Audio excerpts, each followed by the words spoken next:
Welcome back, miners. My name is Tracy Kriegel. I'm a counselor here at Student Wellbeing. And I'm Amber Johnston, and I'm also a counselor here at Student Wellbeing. And it's time for your morning cup of joe. So, Amber, have you ever been to the circus? Well, kind of. That's kind of a loaded question. In the circus sense of like the entire big top under the big tent and with all of the elements, no. But have I been to individual performances that have pieces that are a part of the circus that kind of make up all of the acts? Then yeah. So, like, I've been to elephants and animal shows. I went to a show that had like tricks with snakes and stuff, and I've been to shows with different animals and such, but never the full blown experience of the circus. Gotcha. Well, when I was thinking about this, I was inspired about, being the greatest showman. And so, but I was thinking about the circus, and I was reflecting back on when I was a kid, and I was just so inspired by, going to the circus. And I got so anxious, when they were up on the high wires and the people who were on the trapeze.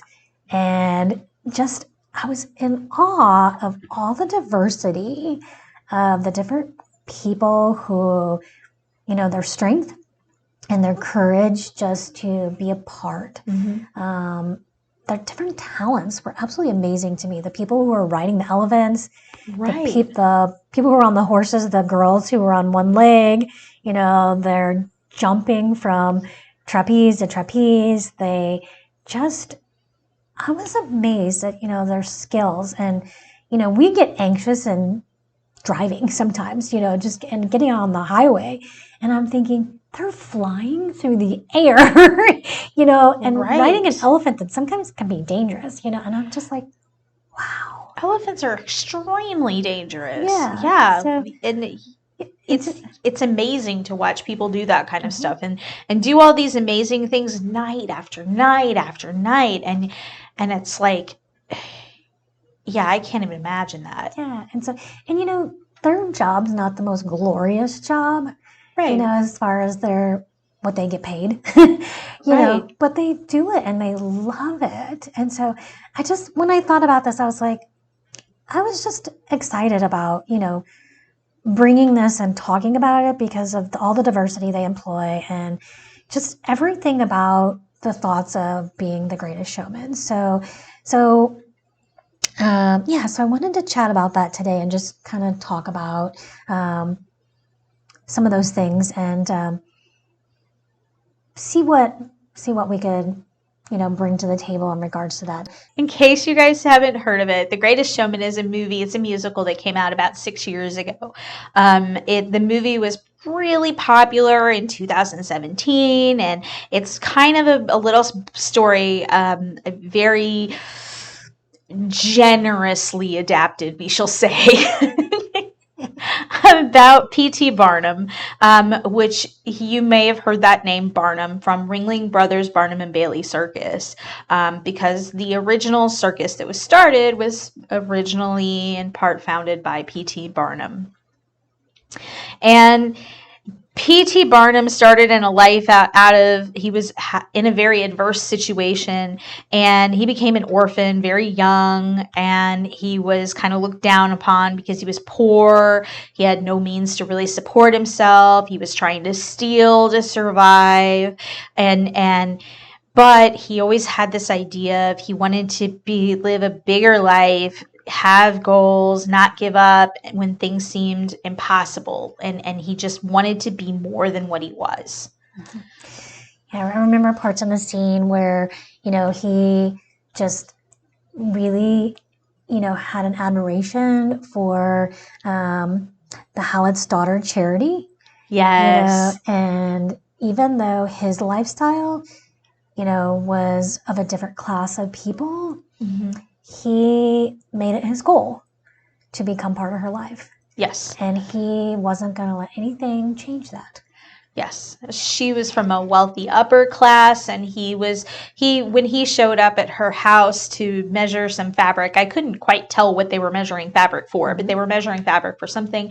He's got holes in his shoes. His clothes are covered in grime and dirt, and then here he sees her in this pristine dress, learning etiquette, and probably has never worked a day in her life. And she's his upper class, and you have him kind of decide at this moment that he wanted to be close to her.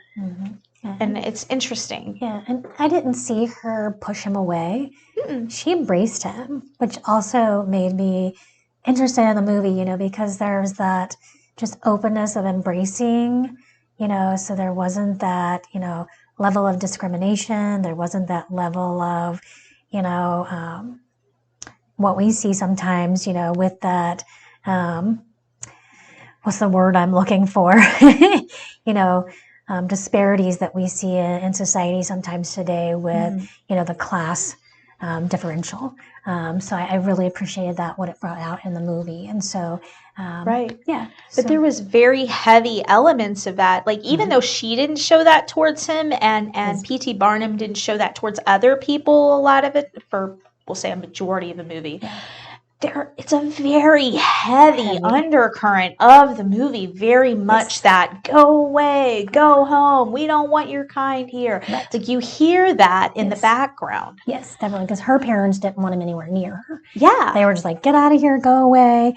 But between Charity and him, there was just this mutual respect for their differences, which was a nice piece to see. So, and we see that a lot of times with couples.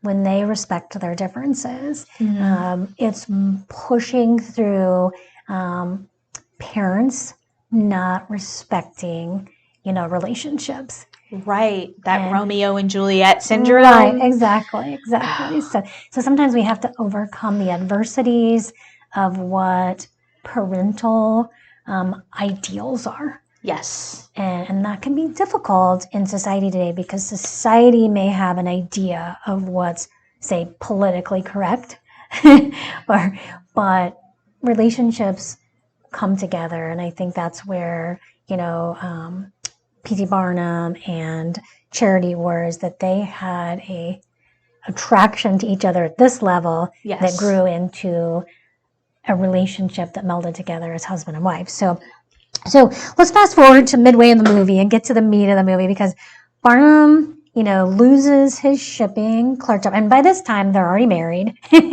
They've, brought their life together, and they've gone through quite a bit of adversity. Charity's, decided, Mom, Dad, I'm leaving the nest. I've decided I'm going to marry P.T. Barnum, and Mom and Dad's mad at her, all that good stuff. Oh, you'll be back. Yeah, you'll be back. You'll be back. And so they are living, in just a one bedroom little apartment, wasn't it?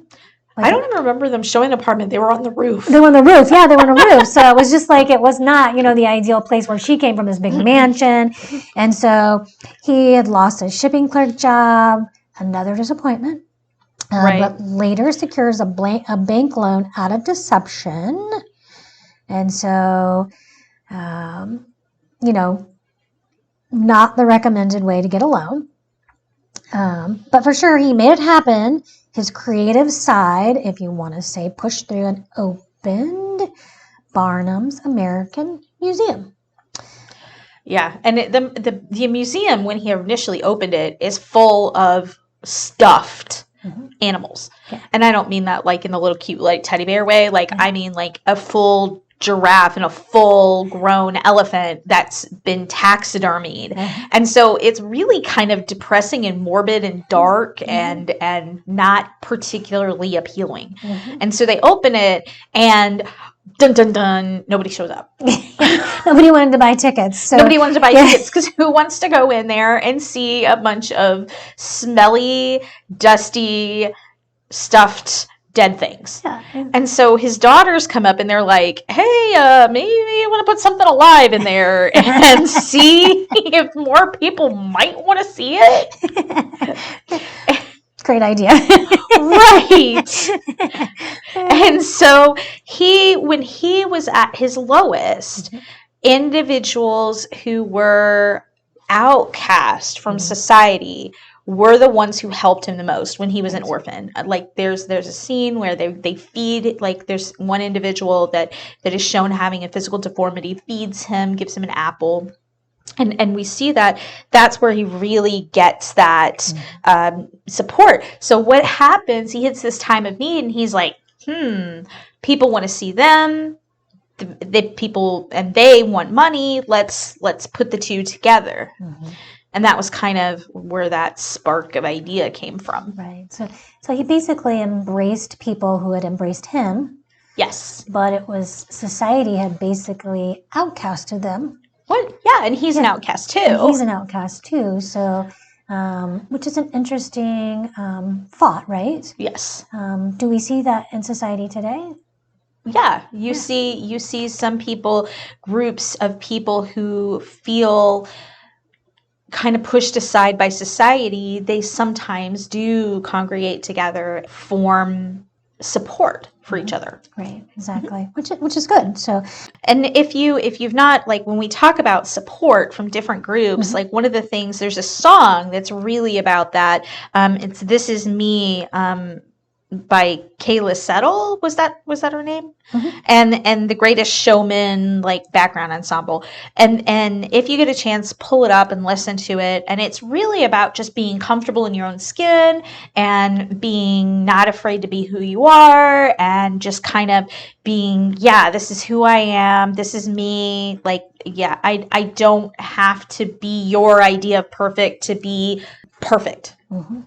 Like, and it's beautiful. It's like no apologies. Like I'm just here. I'm take me as I am. Marching to the beat of my own drum. I'm not scared to be seen. I make no apologies. This is me. I love that song. I love it. It gave me chills watching it. Was because one of the women, the woman who was singing it, was the bearded lady. And she's just belting it out, and it was just like the unapologetic, like I don't have an ex, like just. It was beautiful. I had chills. I have chills now talking about it. It was one of my all-time faves. I think the word to the song actually speaks volumes to people who are moving into what we want to be, and it sets the stage for the main topics that we want to get into today. So we want to dig in and talk to you about 3 points that'll help you move into being the greatest showman in your own life. Great thought, Amber. So let's break it down and talk about what we mean by becoming the greatest showman. So first, let's talk about practicing self-awareness. First and foremost, some who are listening may be asking the question, what exactly is self-awareness? So self-awareness is an evaluation of the self. When we do a self-evaluation, we are more prone to evaluate our thoughts, feelings, and actions, seeing if they align with our standards and values. A basic standard of comparison to see if we are acting in good faith. Doing this daily helps us keep a good pulse on whether behaviors and thoughts are staying aligned with our value systems. Self-awareness can be very helpful in helping us maintain self-control and promoting right choices when working together or working towards our goals. Here are a few simple tips to increase self-awareness. Meditating, writing down our goals, getting feedback from a colleague, a friend, journaling, create a life timeline, be objective, and accepting yourself. So I think this is probably one of those things that I don't know that P.T. Barnum did, was practicing self-awareness. Oh no, he was very he wasn't watching his motivations. But what I think you're saying here is that we're kind of like examining ourselves for what we call cognitive dissonance. And when I think we've talked about this on the podcast before, but for those of you who aren't aware what cognitive dissonance is, it's when we have conflicting beliefs and our actions don't match. Because if we have two belief systems that don't line up, then our actions aren't going to be able to be in line with our belief systems because they conflict. And so what we have to do with the self-awareness is take stock. Mm-hmm. Like we're doing like a systems check here Mm-hmm. and going, hey, am I doing the things that are making me happy? Am I acting in ways that I feel good about? Am I being consistent with my thoughts and my feelings and my actions? Is this all together like right where I need it to be? Right. And if it's not, what do I need to do to get there? Right. You know, I think there was maybe one point in time in the movie where he did a self-evaluation, and that's when Jenny Lynn, the part where Jenny Yes. Lynn came in. So Jenny Lynn was a singer that he took on the road on the tour, and there was a part in the movie where Jenny Lynn was on stage, and she was kind of deceptive. And so she was kind of leading him down the road of trying to isolate him away from Charity, his wife. Yeah. And she laid a big old smoocher on him that made it look as though she was kissing him. And all the photographers took a picture of this. And when it was posted in all the mass media papers, it looked as though they were actually kissing. Right. And so when his wife saw it, it looked as though there was a little bit more going on than what was actually going on. And so he then had to do some real self-evaluation and gain some self-awareness to what was actually going on here. Right. Because prior to this, he's not acting in ways that are consistent. Yeah. So for him, like the cognitive dissonance comes in because he is trying to raise up the downtrodden and give them an opportunity to make money and be part of that and be something greater, be respected and accepted for who they are. But then he's shutting them out at the same time because he wants to be part of this other, the upper echelon, the upper crust. And so he looks and he says, oh, by the way, I can't be part of this upper crust if I still hang around with these people, so I'm going to push them away now. Right. Well, how's that feel? Right. Like if you're a member of this so-called, what they called at the time, which is a fairly offensive term, but freak show, right. That like having that being part of that and being rejected by society, and here's a place where you finally belong, and then the guy who gives you that suddenly literally slams the door in your face, like that's where that cognitive dissonance comes in. And so he realizes his desire to be part of that upper echelon and his desire to help the downtrodden. Guess what? Those two goals are in conflict. He has cognitive dissonance. Right, exactly. And I think we have to also keep in perspective, P.T. Barnum lived from 1810 to 1891. Yes. So the time periods, when this man supposedly lived, and it's based, this movie was kind of based on the story, but obviously it was changed a little bit. It was based on the story of his life. They made him much nicer than he actually was. Made him much nicer than what he was, exactly. So I think, I'm so glad times have changed today, and I'm glad that people can recognize that we've moved so much further into where people can, do exactly where that song says, this is me. They can be where they are and embrace self-awareness. Yeah. And that part of the movie where Jenny Lynn set him up, but he also did start understanding, wait, I've really been doing this wrong. I've been making some bad mistakes. The people who've got me where I've been in life, I've been doing wrong. And I've got to do a real self-evaluation of where I want to be. Yeah, and who I want to be. Yeah, of course he had to be outed by the the mass media for his. He had to learn like how finicky the part of the world that he wanted to be part of, or the world he wanted to be part of was, and learning that how quickly they could turn on him, and how the people who really supported him were the people that he had rejected, and that was that having that self-awareness. So number 2 is maintaining positive emotions. So this might sound a little bit kind of trivial, but what is an emotion and what makes a positive emotion versus a negative emotion? So many people kind of confuse emotions with moods and feelings. These terms don't mean the same thing. According to the APA, or the American Psychological Association, an emotion is defined as a complex reaction pattern involving experiential, behavioral, and physiological elements. So it's not just something. It's something you feel in your body. It's something you experience. Emotions are how people deal with matters or situations that they find personally significant. Emotional experiences have three basic elements. They are like a subjective experience, a physiological response, and a behavioral or expressive response. So it's kind of like, this is what's happened. This was my body's response to it. Like, I feel tension in my shoulders, or I feel like a fire in my stomach, or I feel a headache, or whatever. I might feel tension in my jaw. Those are expressions of emotion.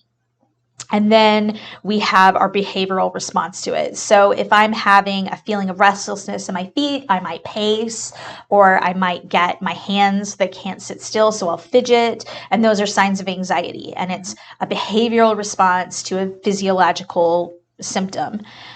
So we notice the positive events, practice gratitude, practice positive reappraisal, engage in mindfulness and focusing on the moment in a non-judgmental way, which we've talked about that a lot. It's just noticing without judgment what we're feeling, and recognize and appreciate your personal strengths. And this kind of like doing this helps us kind of establish and pursue our goals and figure out how we really feel about these things, and goes back to really that self-awareness piece. And allows us, we can also practice compassion towards ourselves. So yeah, I'm feeling these things. This is why I'm feeling these things. I'm going to forgive myself for being human and having emotions and having a reaction. How can I use this experience to move towards the goals that I have for myself? And how can I use this to be a more compassionate person towards other people? Right. This is how, when you think about maintaining positive emotions, if we had to relate this to the movie, what characters would you pick out of the movie to? I love Zac Efron in this movie. Yes. So if you haven't seen this movie, Zac Efron's always been one of my faves. If you've ever seen a Disney movie, he's been in so many of them. But yes. What's his? He's a High School Musical. I know, right? Yeah. Which ironically he didn't sing in, but he did such a good job. Like, am I wrong? Like, I thought he didn't sing in High School Musical. Like, somebody else dubbed for him. I don't know. I have to go back and look it up. So somebody will have to answer that and leave us a comment and answer that. Yeah. But yeah, I'm pretty sure that his voice was too low, and so they dubbed him for High School Musical or something like that. That's great. Don't quote me. Yeah. But yeah, Zac Efron's character in this, he's so, he walks away from his whole life in order to embrace this. Yeah. I mean, he's already part of that world that Barnum wants to be part of. He is already accepted. He's got it all. And he's like, what are you offering me that I don't already have? Right.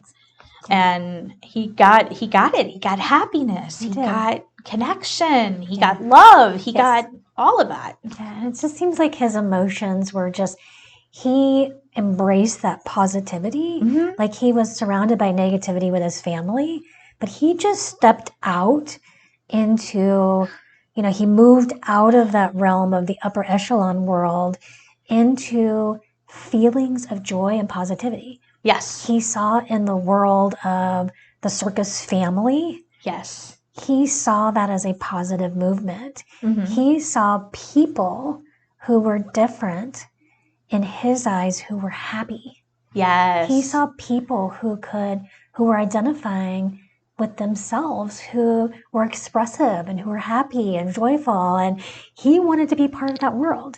He wanted to connect with that emotion of, these people are free to be themselves.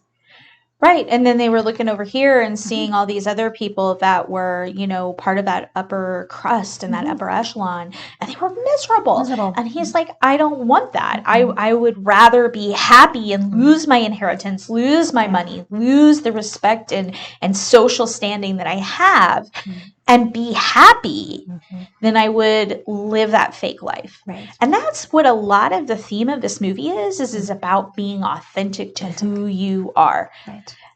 Yeah, I love that. I love it. Yeah. And that's me. This is me. So the next thing we want to bring up is incorporating savoring into your daily walk. And so what did I say? So what is savoring? So when I first heard this, all I could think of, and then here, this is funny because all I could think of was flavoring my food. Tracy, you're too much. I know I speak with my stomach so many times. And if you know me, I love food. So how many people out there are identifying with this right now? Well, savoring definitely has a food connotation to it. It does. Like, when you say savoring, the first thing for most people that comes to mind is like, right, I know, like something just tasty. Eating that big juicy steak or that wonderful chocolate chip ice cream. If you have not been to what is Einstein Bagels, their chocolate chip cookies, oh my God, they heat them in the microwave. Oh, they're delicious. So don't tell me that.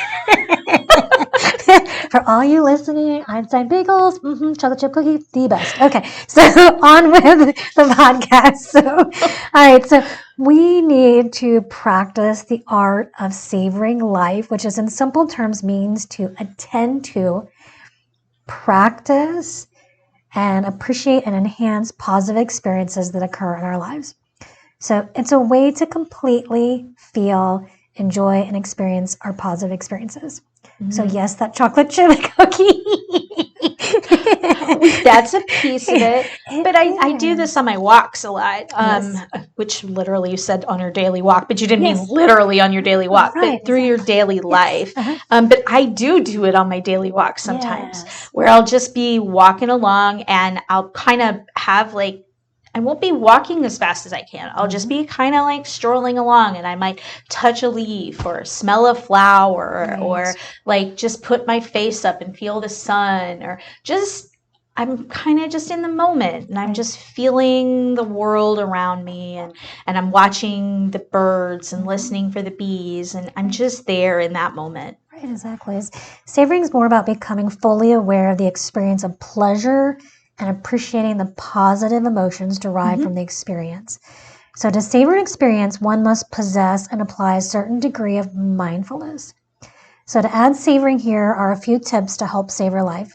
So first, spend more time reminiscing about fun times you've had with family and friends, connecting to the emotions. So for example, take a walk through the woods with your grandpa and hear the stories he used to tell you and smell his old pipe he used to smoke. Be in tune with the moment. Sit on the beach.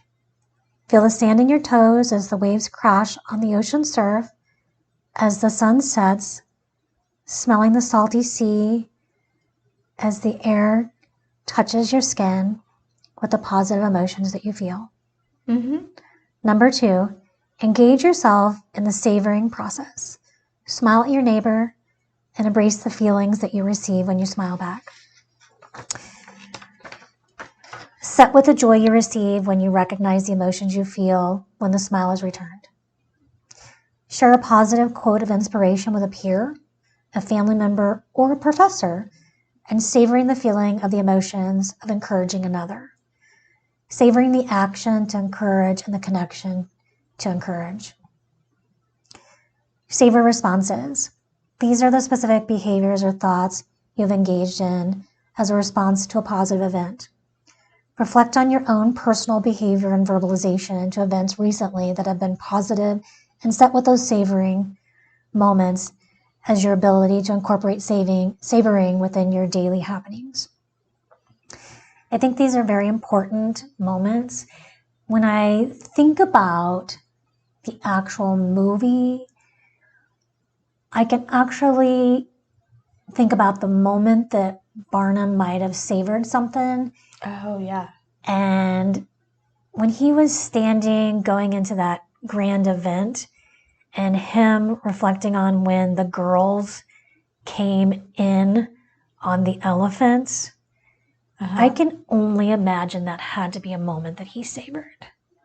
Or when his daughter was on the stage performing, both of his girls were in that ballet. Yes. And he's sitting there, and it's a little like his wife is singing, but he's not singing.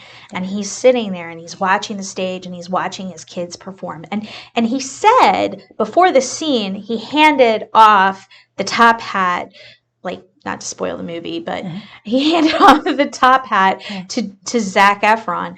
And when he did this, like, he goes in and you see him, the next scene is him sitting there, and he said that he was going to live his life. And that's that savoring we're talking about. So you see him there in the audience, and he's just present. Yeah. And through the entire movie, it's been a theme that he wasn't present. Right. He was busy, and you don't love me, you don't love this, you love the show is what Charity had told him. Right. And so now here's a moment where he is not about the show. He stepped back from the show, and he's savoring his life. Yeah, exactly. I think these are great tidbits of information for our students and listeners who are striving for self-improvement. We mentioned at the start of the podcast that Barnum was always striving to be better and had a distinct drive for something better, bigger and better. He was an American businessman. He was a showman. He was a politician, and he was an author. He's well known for many of his famous quotes, of which we will leave you with for a few today. Amber, you want to share some of those quotes that he gave us? Whatever you do it with all your might. Work at it early and late, in season and out of season, not leaving a stone unturned, and never deferring for a single hour that which can be done just as well now. Your success depends on what you do yourself with your own name, P.T. Barnum says. To me, there's no picture so beautiful as smiling, bright-eyed, happy children. No music so sweet as their clear and ringing laughter. So, to end our podcast today, I'm going to let Amber say what she most famously says, which is her quote. You do you. And of course, if you haven't sung the song, it is maybe a theme that you should take on. This is me today, because if you haven't sung that song, I think it's incredible to sing, because self-awareness, positive emotions, and savoring your day can only help you be the greatest showman. Absolutely. Which is a positive thing. So minors, have a great day and be that greatest showman. Have a great week, and we'll see you next time. For more information about mental health and wellness, contact Student Wellbeing at 204 Norwood Hall. And you can also give us a call at 573-341-4211. The song Happy Days is brought to us by music from www.free-stock-music.com. You can also add and follow us on Instagram, Twitter, and Facebook using our handle at S&T Wellbeing.